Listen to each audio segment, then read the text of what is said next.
요한일서 3장 1절에서 12절 말씀. 보라, 아버지께서 어떠한 사랑을 우리에게 베푸사 하나님의 자녀라 일컬음을 받게 하셨는가. 우리가 그러하도다. 그러므로 세상이 우리를 알지 못함은 그를 알지 못함이라. 사랑하는 자들아, 우리가 지금은 하나님의 자녀라. 장래에 어떻게 될지는 아직 나타나지 아니하였으나 그가 나타나시면 우리가 그와 같은 줄을 아는 것은 그의 참 모습 그대로 볼 것이기 때문이니, 주를 향하여 이 소망을 가진 자마다 그의 깨끗하심과 같이 자기를 깨끗하게 하느니라. 죄를 짓는 자마다 불법을 행하나니 죄는 불법이라. 그가 우리 죄를 없애려고 나타나신 것을 너희가 아나니 그에게는 죄가 없느니라. 그 안에 거하는 자마다 범죄하지 아니하나니 범죄하는 자마다 그를 보지도 못하였고 그를 알지도 못하였느니라. 자녀들아, 아무도 너희를 미혹하게 못하게 하라. 의를 행하는 자는 그의 의로우심과 같이 의롭고 죄를 짓는 자는 마귀에게 속하나니 마귀는 처음부터 범죄함이라. 하나님의 아들이 나타나신 것은 마귀의 일을 멸하려 하심이라. 하나님께로부터 난 자마다 죄를 짓지 아니하나니 이는 하나님의 씨가 그의 속에 거함이요 그도 범죄하지 못하는 것은 하나님께로부터 났음이라. 이러므로 하나님의 자녀들과 마귀의 자녀들이 드러나나니 무릇 의를 행하지 아니하는 자나 또는 그 형제를 사랑하지 아니하는 자는 하나님께 속하지 아니하니라. 우리는 서로 사랑할지니 이는 너희가 처음부터 들은 소식이라. 가인같이 하지 말라. 그는 악한 자에게 속하여 그 아우를 죽였으니 어떤 이유로 죽였느냐? 자기의 행위는 악하고 그의 아우의 행위는 의로움이라. 아멘. 안녕하세요. 승리하산 가족 여러분, 그리고 강성성경연구원 여러분, 오늘은 요한일서 3장 1절에서 12절 말씀을 하나님을 사랑하지 않는 자는 하나님께 속하지 아니하다라는 제목으로 함께 말씀을 나누도록 하겠습니다. 오늘 본문 말씀은 크게 세 부분으로 나눠서 볼 수 있습니다. 첫 번째 1절에서 3절 부분은 우리의 신분의 변화에 대해서 얘기해 주고 있습니다. 그리고 4절에서 7절은 신분 변화로 인한 환경의 변화를 가르쳐 주고 있습니다. 그리고 9절에서 12절은 이 환경 변화, 신분의 변화, 환경 변화를 통해서 우리가 얻게 되는 삶의 방향의 변화입니다. 이 세 가지가 연속적으로 우리에게 계속 경험되고 적용된다는 것을 우리가 오늘 본문 말씀을 통해서 확인하고, 그렇지 않은 삶을 통해서 하나님께 속한 삶과 하나님께 속하지 않은 삶을 우리가 구분할 수 있음을 동시에 확인하는 시간을 갖도록 하겠습니다. 자, 1절입니다. 보라, 아버지께서 어떠한 사랑을 우리에게 베푸사 하나님의 자녀라 일컬음을 받게 하셨는가 라고 얘기했습니다. 즉, 우리의 신분이 어떻게 변화됐습니까? 하나님의 자녀로서의 신분으로 변화되었습니다. 이 변화는 우리가 앞서 살펴본 것처럼 성령의 인도하심 안에서, 말씀의 역사 안에서 예수 그리스도의 사랑의 계명을, 예수 그리스도의 화목의 제물을 통해서, 제사를 통해서 우리가 성취가 되는 것을 보게 되었고, 이것은 하나님의 빛 가운데 있게 하시려는 하나님의 계획 속에서 이루어졌었습니다. 이 멘트는 여러분들께서 강해를 자주 들으셨던 분들은 기억하실 것입니다. 이것이 바로 삼위일체 하나님의 구속의 역사인데, 하나님께서, 삼위일체 하나님께서 구속을 어떻게 이루셨습니까? 라고 했을 때 성부께서 구원을 계획하셨고, 성자께서 구원을 성취하셨고, 성령께서 구원을 적용하십니다 라는 것이었습니다. 그래서 그 내용을 바로 아래 적어놨습니다. 에베소서 1장 4절을 보면 곧 창세전에 그리스도 안에서 우리를 택하사 우리로 사랑 안에서 그 앞에 거룩하고 흠이 없게 하시려고 라고 얘기하면서, 하나님께서 창세전에 이미 예수 그리스도를 통해서 우리를 택하시고 우리를 구원하시려는 계획을 미리 세우셨음을 보여줬습니다. 그리고 요한복음 19장 30절에서 나타난 것처럼 예수께서 신 포도주를 받으신 후에 이르시되 다 이루었다 하시고 머리를 숙이니 영혼이 떠나가시니라 라고 얘기하면서 이 구원의 성취를 성자께서 이루셨음을 보여줬습니다. 그리고 고린도전서 12장 3절을 보면은 성령께서 우리에게 이것을 적용시켜주는 말씀이 기록되어 있는데, 그러므로 내가 너희에게 알리노니 하나님의 영으로 말하는 자는 누구든지 예수를 저주할 자라 하지 아니하고 또 성령으로 아니하고는 누구든지 예수를 주시라 할 수 없느니라 라고 얘기하면서 삼위일체 하나님의 역사 안에서 우리가 신분이 변화되었고 우리가 그러하도다 라고 얘기하면서 이것을 우리가 지금 경험하는 삶을 살고 있음을 이미 요한일서 앞부분 말씀을 통해서 확인했습니다. 그래서 이것을 통해서 우리가 세상을 조망하여 보면 무엇을 알 수 있으냐? 그러므로 세상이 우리를 알지 못하면 그를 알지 못함이라. 그래서 우리의 삶의 모습을 이해하지 못해요. 사랑으로 세상의 모든 것을 이길 수 있어? 사랑의 율법이 정말 그렇게 대단한 거야? 성령의 열매가 정말 우리 삶 속에 넘치는 거야? 하나님의 계획하신과 하나님의 인자하신과 하나님의 은혜의 역사가 정말 우리 삶을 전체를 보호하고 계셔? 이것을 알지 못한다는 것은 결국 그들이 무엇을 알지 못한다는 거예요? 삼위일체 하나님의 역사를 알지 못한다는 거예요. 그래서 우리가 이것을 확신하는 가운데 우리는 이것을 나타내는 소망의 삶을 살아야 된다는 것입니다. 그것이 바로 2절에서 3절에 나타나 있습니다. 사랑하는 자들아 우리가 지금은 하나님의 자녀라. 장래에 어떻게 될지 아직 나타나지 아니하였으나 그가 나타나시면 우리가 이 모든 것을 우리도 분명하게 이것을 증거할 수 있고 보는 사람들도 이것을 경험하는 것은 결국 언제 이것이 분명하게 드러나요? 예수님께서 다시 오실 때 재림하실 때 분명히 드러나요. 우리가 그와 같은 줄 아는 것은 그의 참모습 그대로 볼 것이기 때문입니다. 이것을 우리에게 이미 약속하신 하나님의 말씀 안에 있었고 예수 그리스도께서는 하나님께서 계획하신 모든 것을 성취하셨기 때문에 다시 오셔서 이 모든 것을 우리에게 밝게 보이신다는 것도 우리가 믿고 그 안에서 소망을 가지고 사는 거거든요. 그래서 3절을 보면 주를 향하여 이 소망을 가진 자마다 그의 깨끗하신 것 같이 자기를 깨끗하게 하느니라 라고 얘기하면서 이 믿음 안에서 소망의 삶을 살라는 것입니다. 그래서 이 신분의 변화는 우리가 완전한 삶의 환경의 변화로 이어지는데 자, 그 환경의 변화를 우리에게 가르쳐주는 것이 바로 4절에서 8절입니다. 이 환경의 변화는 우리는 원래 죄를 짓을 수밖에 없는 환경이 있었어요. 하나님의 뜻대로 살 수 없는 그런 존재였어요. 철저하게 타락하여서 죄에 대해서는 철저하게 무능한 존재였어요. 그래서 여전히 이 삶을 사는 사람들은 불법 속에서 죄를 짓는 삶을 살아요. 그런데 우리는요? 5절을 봅시다. 그가 우리 죄를 없애려고 나타나신 것을 너희가 안 하니 그에게는 죄가 없느니라. 예수 그리스도의 속죄 제사. 그래서 죄 없으신 무죄하신 분의 제사를 통해서 대제사장 되셔서 직접 제물이 되셔서 단번에 드려지는 영원한 제사를 통해서 우리 죄를 없애주셔서 죄의 문제를 해결해 주셨어요.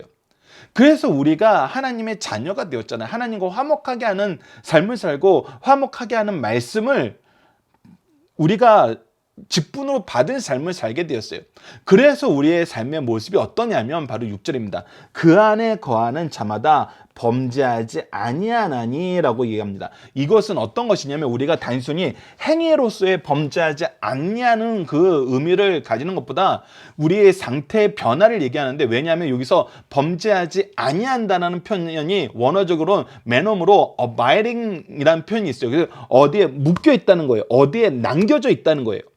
그래서 우리가 죄에 묶여있고 죄에 남겨져 있다는 거예요. 범죄하지 아니한다는 이 표현이. 근데 우리는 이미 어떻게 됐어요? 예수 그리스도를 통해서 삼위일체 하나님의 구속의 역사를 통해서 신분이 변화되어서 하나님의 빛 가운데 있어요. 그렇기 때문에 더 이상 이곳에 소속되어 있지 않잖아요. 이 환경 속에서 살지 않잖아요. 완전히 새로운 환경 속에서 살고 있잖아요. 하나님의 역사 안에서 살고 있잖아요. 그래서 우리가 더 이상 여기에 얽매일 필요가 없고 여기에 남겨져 있을 이유가 없다는 거예요. 그래서 이 말씀은 우리가 하나님의 구속의 역사 안에서 그의 자녀가 되어서 그의 품 안에 살고 있기 때문에 우리는 범죄에 묶여 있지 않지만 그렇지 아니하는 자들은 범죄하는 자들마다 그를 보지도 못하고 그를 알지도 못하느니라. 그와 함께하지 않기 때문에 그의 구원의 역사를 보지 못하기 때문에 이 범죄하는 삶, 범죄에 묶여있는 삶, 범죄에 머물러 있는 것이 너무나 당연하거든요. 근데 동시에 우리가 주의해야 될 것은 무엇이냐면 7절 자녀들아 아무도 너희를 미혹하지 못하게 하라. 근데 이 범죄하는 자들의 특징은 뭐냐면 자꾸 우리를 유혹한다는 거예요. 우리가 지난 시간에 확인했던 것처럼 사탄은 처음부터 우리를 유혹하는 존재였어요. 같이 멸망으로 우리를 끌어들이는 존재였어요. 그래서 이 부분을 주의하라는 거예요. 그래서 미혹하지 못하게 하라는 거예요. 의를 행하는 자는 그의 의로우신가 같이 의롭고. 근데 우리가 이것을 이길 힘을 이미 주셨어요. 어떻게 주셨어요? 예수 그리스도를 통해서, 구원의 역사를 통해서 사랑의 계명을 실천할 수 있는 성령의 능력을 주셨어요. 그래서 우리는 그의 의로움 안에 있으면 자연스럽게 이 미혹함에 방어가 돼요. 이 미혹함을 이기는 하나님의 의의 산성 속에서 살고 있다는 거예요. 8절, 죄를 짓는 자는 마귀에게 속하나니 마귀는 처음부터 범죄함이라. 하나님의 아들들이 나타나신 것은 마귀의 일을 멸하려 하심이라. 근데 예수님께서 이 모든 것을 이미 이겼어요. 죄를 이겼어요. 승리하셨어요. 그렇기 때문에 우리는 이 승리 안에, 이 승리의 환경 안에 있기만 하면은 이 승리는 우리에게 자연스러운 거란 거예요. 그래서 이제 우리의 삶의 방향이 변합니다. 여러분들, 우리가 전쟁을 경험한 나라로서 이전에 부모님 세대 분들에게 정말 많이 들은 얘기가 있잖아요.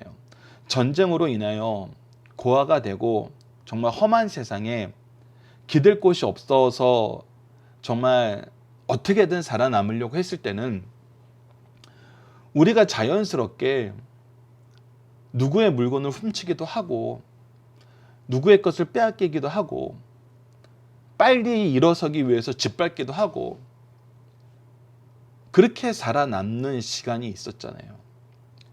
그러나 전쟁의 흔적이 정말 많이 씻긴 지금 현대 사회에서는 우리가 부모의 울타리 안에서, 안전함의 울타리 안에서, 평안함의 울타리 안에서 굳이 훔치지 않고 굳이 빼앗지 않고 굳이 짓밟지 않아도 살 수 있는 그 환경이 얼마나 차이 난다는 걸 알잖아요. 그래서 우리의 삶의 방향은 이 안에서 의를 추구하는 방향으로 살 수 있도록 하나님께서 우리에게 이 은혜의 장벽을 쌓아 주셨어요. 근데 우리가 굳이 이 은혜의 장벽이 없는 삶으로 돌아가서 끊임없이 죄악 안에서 죄악을 더 범하지 않으면은 일어설 수 없고 더 높이 올라갈 수 없는 그 삶을 살 필요가 없잖아요. 그래서 우리가 신분의 변화는 자연스럽게 환경의 변화로 이루어지고 환경의 변화는 자연스럽게 삶의 방향으로 이루어지는 것은 너무나 당연해요. 그 안에서 이제 우리한테 구별하라는 거예요. 빛의 되시는 하나님의 은혜 안에 사는 삶이 무엇인지, 예수 그리스도의 사랑의 계명을 실천함으로써 승리를 얻는 삶이 무엇인지, 이 모든 것을 이루게 하시기 위해서 우리에게 주시는 성령의 능력이 무엇인지, 그것을 소망하면서 그것을 소유하면서 그 안에서 살라는 거거든요.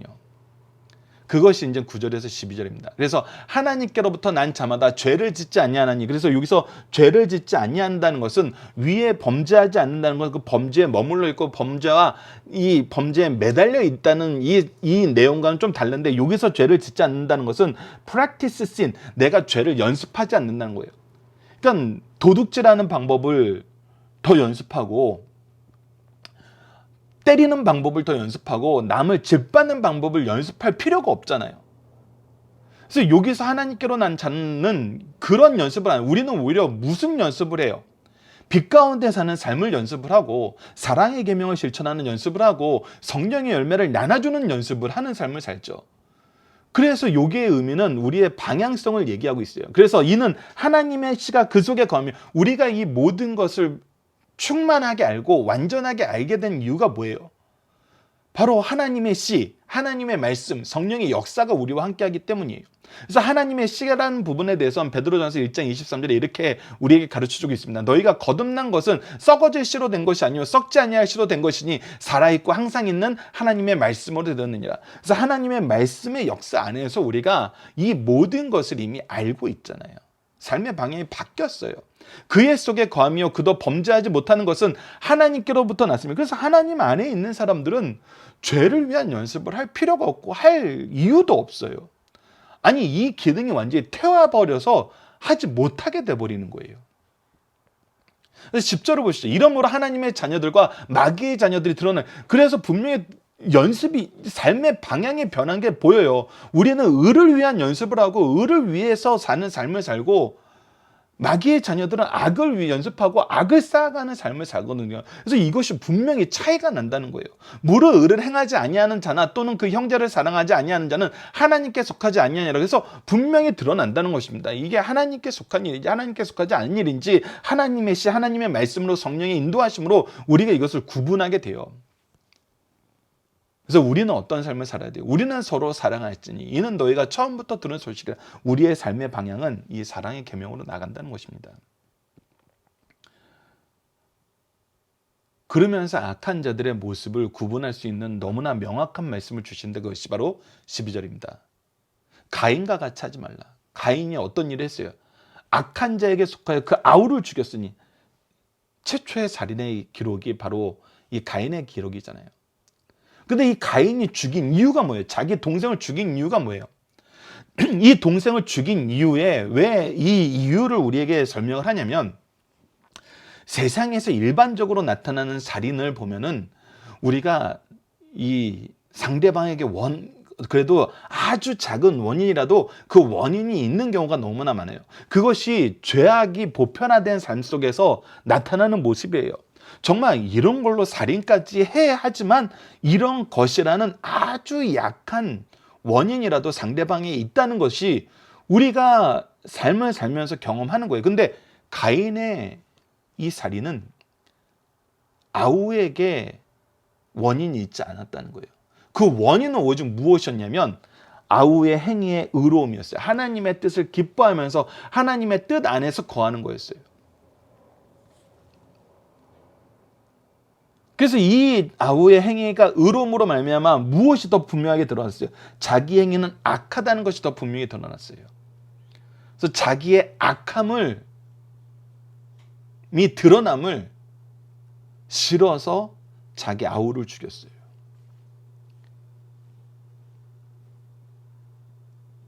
여러분들 이것을 우리가 보고 악의 본질에 대해서 악의 방향에 대해서 바로 이해해야 됩니다. 우리는 끊임없이 의를 향한 삶의 방향, 사랑을 위한 삶의 방향으로 가지만 우리가 분명히 알아야 되는 것은 무엇이냐면 가인처럼 자기 행위가 악함으로 우리를 죽이려는 자들이 우리 주위에 있을 수 있어요. 아니 사실 있어요. 많아요. 점점 많아져요. 말세로 가면은 이것이 더 극심해진다고 이미 우리가 기록된 요한계시록의 말씀을 상고하면서 확인했어요. 그러나 그때에도 우리는 뭐 해야 돼요? 악을 악으로 갚는 그런 삶을 살아요. 저들이 우리를 죽였으니 우리도 저를 죽이자라고 얘기해요. 우리가 창세기를 통해서 이미 확인한 것처럼 하나님께서 가인이 사람들에게 복수당하는 것에 대해서 형제들에게 복수당하는 것에 대해서 두려워할 때 왜 그 두려움에 대해서 그의 요청을 들어주셨어요. 이것은 우리가 창세기 말씀을 통해서도 확인했던 거지만 단순히 가인의 부탁을 들어주신 게 아니에요. 들어주시면서 엄한 하나님의 징계의 명령을 플러스 하셔서 주셨어요. 가인을 해롭게 하는 자들은 7배나 더 징계를 당할 것이다. 근데 이것은 가인의 부탁을 악한 자의 부탁을 들어준 것에서 끝나는 것이 아니라 그 안에 들어있는 더 핵심적인 의미는 뭐냐면 가인의 죄에 대해서 누군가를 죽인 것에 대해서는 생명을 거두는 것으로 징계하는 것이 사람들이 생각하는 일반적인 방법인데 그 방법을 취한다는 것은 무엇을 뜻하냐면 너희들도 가인과 같이 살인하는 죄를 범할 수 있는 가능성에 노출된다는 거예요. 그러니까 하나님은 사람을 죽이는 이 가인과 같은 이 죄가 반복되는 걸 원치 않으시는 거예요. 생명에 대한 주권은 하나님께 있기 때문에 재판관 되신 분은 하나님이시기 때문에 너희들이 재판관이 되어서 너희들이 스스로 이 모든 것을 판단하면서 죄로 달려가지 말라는 거예요. 그래서 가인에게 약속하신 그 약속은 가인의 부탁을 들어준 것보다 더 중요한 의미는 우리가 그 죄에 빠지지 않게 하시려는 하나님의 이 죄를 차단하려는 의미가 더 강하다는 거 우리가 이미 창세기에서 확인했었고 우리가 지금 요한일서 말씀을 통해서도 계속 확인하는 거예요. 예수님이 이 땅에 오신 것은 이 죄의 문제를 해결하려 온 거예요. 근데 우리가 이 죄의 문제를 대항하겠다는 이유로 죄로 달려 들어가는 일을 하면 돼요, 안 돼요? 안 된다는 거예요. 이 부분을 우리가 정말 깊이 있게 나누면서 우리는 끊임없이 무엇하는? 사랑하는, 사랑의 율법으로 세상을 이기는 싸움의 내용이 완전히 달라요. 우리는 계속해서 살리는 일을 해요. 사실 이 모습을 너무 우리에게 자세히 보여주신 분이 바로 예수님이시잖아요. 예수님이 악한 자들을 멸망을 위해서 이 땅에서 사시지 않으셨고 끊임없이 사랑의 율법 안에서 하나님의 구속의 은혜를 전하는 생명의 사역만 하셨어요. 생명의 사역만 하면 된다는 것입니다. 자, 본문 묵상입니다. 우리는 어떻게 하나님의 자녀라 일컬음을 받게 되었나요? 앞서 얘기한 것처럼 삼위일체 하나님의 구속의 역사, 성부께서 계획하시고 성자께서 성취하시고 성령께서 우리에게 적용시켜 주시는 이 역사 안에서 하나님의 자녀가 되었습니다. 두 번째, 구속의 은혜 안에서 하나님의 자녀들은 어떠한 삶을 삽니까? 하나님과 함께하는 하나님의 의로우신 하나님의 거룩하심을 따라가는 삶을 살아요. 그래서 그의 깨끗한 하심과 같이 자기를 깨끗하게 하고 그 안에서 거하게 되고 그의 의를 행하게 되고 하나님께서 싫어하시는 이 죄를 우리도 싫어하면서 하나님의 씨, 하나님의 말씀과 성령의 역사 속에서 살게 됩니다. 그러나 반대로 하나님께 속하지 않은 자들은 어떤 삶을 사나요? 죄를 짓고 불법을 행하는 걸 기뻐하고 하나님을 알려고도 하지 않고 보려고도 하지 않고 사실 알지도 못하고 보지도 못해요. 그래서 처음부터 범죄하는 이 삶 속에서 살게 되고 그리고 그들의 죄가 드러나는 삶을 살게 돼요. 그리고 자기 행위의 악함을 통해서 악함이 드러남을 싫어해서 하나님의 백성들을 의로운 자들을 죽이려는 일을 끊임없이 반복한다는 것입니다. 자, 본문의 중심 사상입니다. 우리는 평소에 성삼위 하나님의 구원 사역에 감사와 찬양을 드렸습니다. 하나님께서 창세전에 나를 구원을 예정하시고 주님께서 십자가상에서 성취하시고 성령께서 주라 고백하게 하셨어요.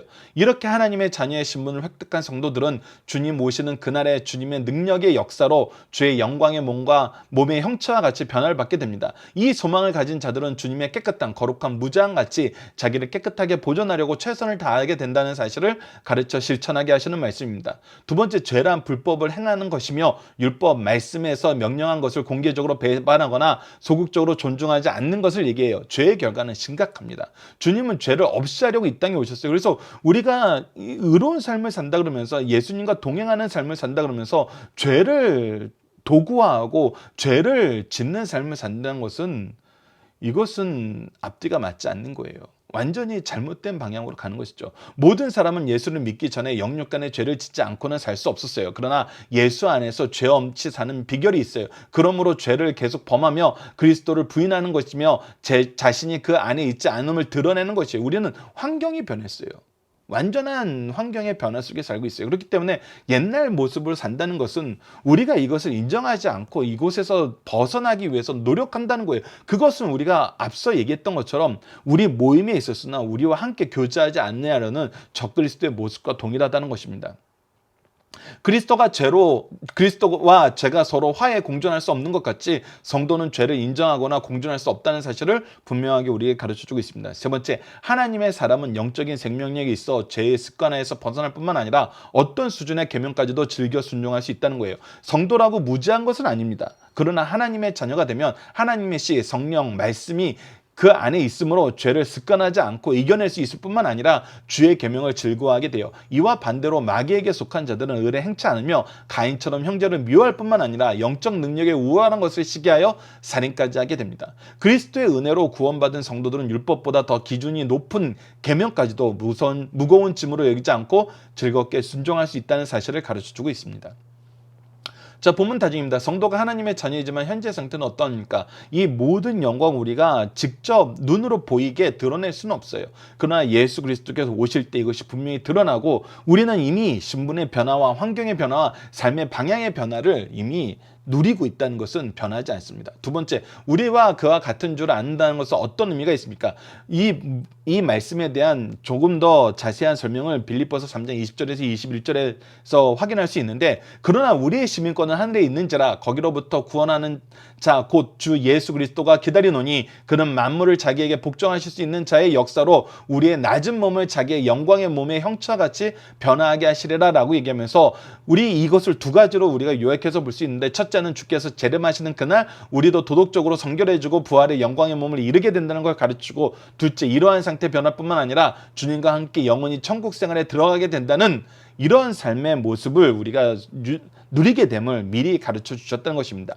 자, 세 번째, 중생한 성도들은 삶 속에서 범죄하는 경우가 없는가? 사실 있어요. 근데 우리가 앞서 얘기한 것처럼 이것은 어떤 것을 얘기하냐면 죄를 연습함으로 죄를 위한 삶을 살지 않는다는 걸 얘기해요. 그래서 이 내용은 우리가 두 가지로 볼 수 있는데, 첫째, 중생한 자는 어떤 범죄도 범할 수 없거나 범죄하지 않는다는 것이 아닙니다. 주님의 속성과는 본질적으로 다르므로 상습적, 습관적으로 죄를 범하지 아니한다는 뜻입니다. 두 번째는 하나님의 시, 말씀과 성령의 역사가 주입되어서 이것을 더 즐거워하게 된다는 거예요. 하나님의 일을 더 즐거워하게 된다는 거예요. 자, 이것을 적용하기 위해서 좀 더 보도록 하겠습니다. 우리가 하나님의 자녀로서 무엇을 주의하고 무엇에 힘쓰는 삶을 사는지 나눠봅시다. 각자 상황에 적용해 봅시다 할 때 이 부분을 우리가 로마서 16장 17절에서 20절 말씀을 통해서 좀 더 확인할 수 있는데, 이 말씀을 우리가 보면서 이 삶의 방향을 우리가 적용하는 시간이 되었으면 합니다. 형제들아, 내가 너희를 권하노니 너희가 배운 교훈을 우리가 기억해야 돼요. 이것을 거슬러 뭐하지 말아라? 분쟁하지 말아라. 이것을 거슬르는 일은 계속 누가 하는 거예요? 적그리스도가 계속해서 이거는 이제 옛날 거야. 이것은 더 이상 필요 없는 거야. 우리가 지난 시간에 나눴던 것처럼 예수 그리스도의 구속사, 그것이 뭐가 중요해? 지금 현재 우리의 삶에 어떻게 되는 것이 중요한 것이지, 우리 삶에 지금 도움이 안 되는 어떤 말씀과 어떤 주장은 이제 더 이상 필요 없는 거야. 이런 얘기를 하는 것이 빈번해진다고. 어디 안에서? 교회 안에서, 성도들 사이에서. 그래서 분쟁을 일으키게 만들어요. 근데 이런 삶을 살지 말고 거치게 하는 자들을 살피고 그들에게서 떠나라. 그래서 이런 것과는 분리된 삶을 살라는 거예요. 이 같은 자들은 우리 주 그리스도를 섬기지 않냐. 그리스도를 섬기는 것이 중요하지 않다라고 얘기하잖아요. 다만 자기의 배만 승. 그래서 우리 지금 현재 나의 삶에 도움이 되는 게 무엇냐고 계속 물어보잖아요. 아니, 죄에서 벗어나게 하는데 죄에서 벗어나게 하는 건 중요하지 않다는 거예요. 교활한 말과 아첨하는 말로 순진한 자들의 마음을 미혹하느니라. 계속 미혹해요. 계속 꼬셔요. 다른 길로 가자. 다른 방법을 취하자. 너희의 순종함이 모든 사람에게 들리는지라. 그러므로 내가 너희로 말미암아 기뻐하는. 그런다 우리는 무엇하는 삶을 살자? 순종하는 삶을 살자. 무엇에 순종해요? 하나님의 말씀, 성령의 역사에 순종하는 삶. 이 하나님의 역사 안에 사는 삶을 살라는 거예요. 너희로 말미암아 기뻐하노니 너희가 선한 데는 지혜롭고 악한 데는 미련하기를 원하노라. 그래서 갈라디아서 5장 우리가 22절에서 23절 성령의 열매를 보기 전에 16절 말씀부터 본 이유는 뭐냐면 육체의 소욕에 대해서 얘기한 거잖아요. 육체의 소욕은 악한데요. 그 부분에 대해서 미련해야 돼요. 분내고 시기하고 다투고 온갖 음행을 저지르는 거에 대해서 미련해져야 돼요. 그러나 선한 데는, 성령의 열매를 맺는 데는, 예수 그리스도의 사랑의 계명을 지키는 데는, 하나님의 빛 가운데 사는 데는 지혜로워지는 거예요. 그래서 이 지혜가 넘치는 거예요. 작년 한 해를 돌아보면은 정말 이 부분이 드러나거든요. 우리가 예배가 어려워졌을 때 선한 데 지혜로운 분들은 무엇을 했냐면 어떻게든 이 예배를 회복시키고 지키기 위해서 각 가정에게 이 일을 할 수 있는 정말 많은 것을 제공하기 위해서 노력했고 그렇게 해왔고, 정말 이 선한 데 지혜가 넘치는 삶이 무엇인지를 증거해 줬어요. 근데 악한 데 지혜로운 사람들은 이것을 계기로 끊임없는 전쟁을 시작했어요. 그것이 영적인 전쟁이 아니라 육적인 전쟁인다는 데 문제가 있는 거예요. 우리가 악에서 멀어지면서 이 일을 해야 되고, 사랑의 율법을 위해서, 하나님의 법을 지키기 위해서 이 일을 해야 되는데, 뭔가 다른 방향으로 잘못된 길로 가고 있다는 거예요. 그래서 평강의 하나님이 속히 사탄을 너희 발 아래 상하게 하시리라. 우리 주 예수의 은혜가 너에게 있으리라. 그래서 우리의 삶 속에는 예수의 은혜가 나타나고 하나님의 승리가 나타나는데, 우리가 싸움의 기준을 육적인 거, 악한 데 두면은 여러분, 우리 절대 세상 못 이겨요. 여러분들께서 신앙의 눈을 열고 영적인 눈을 열고 이 전 세계의 교회를 보기 힘드니까 우리가 그나마 한국 교회에 대해서는 우리가 좀 볼 수 있잖아요. 작년 한 해를 지나가는데 많은 교회가 승리의 소식을 전했어요. 승리의 소식이 여러 가지지만 세상이 가장 비난하던 그 부분, 헌금을 걷기 위해서 예배를 주장한다는 그 부분, 이것이 틀린 주장임을 증거하는 교회가 너무나 많았어요. 이 어려운 시기에 재정적으로 전혀 흔들림이 없었어요. 오히려 더 많은 헌신을 통해서 어려운 교회를 살리고 힘든 교회를 돕는 교회들이 더 많아졌어요.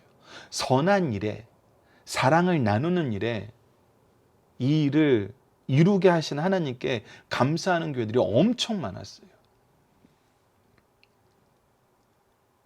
근데 오히려 잘못된 방향으로 가는 곳들은 이 승리의 소식을 나누기보다는 끊임없이 잘못된 싸움을 걸고 있는 것을 우리에게 보여줬잖아요. 여러분들 이 영적 눈을 뜨셔야 됩니다. 그리고 하나님은 항상 우리를 승리하게 하심을 다시 한번 확인하게 하시면서 선한 데 지혜로우시고 악한 데 미련해 주십시오. 이번 주 공동 기도 제목은 빛 되신 하나님, 사랑으로 우리에게 은혜를 베푸신 하나님을 따르며 예수 그리스도를 바로 알고 전하는 가정과 교회가 되게 하여 주소서입니다. 오늘 본문 말씀을 통해서는 우리의 삶의 방향이 악을 해결한다고 하면서 악을 악으로 대하는 삶에서 벗어나게 하소서. 우리의 악은 어떤 모양이라도 버리고 거룩하게 하시는 하나님의 은혜 안에서 오직 선을 행하는 데 지혜로운 삶을 살게 하여 주소서. 죄를 징계하시는 일은 하나님께 맡기고 의로운 삶을 위해 충성하는 삶을 살게 하여 주소서 기도하는 우리 승리한 상 가족 여러분들, 강성성경연구원 여러분들에게 기도합니다. 감사합니다.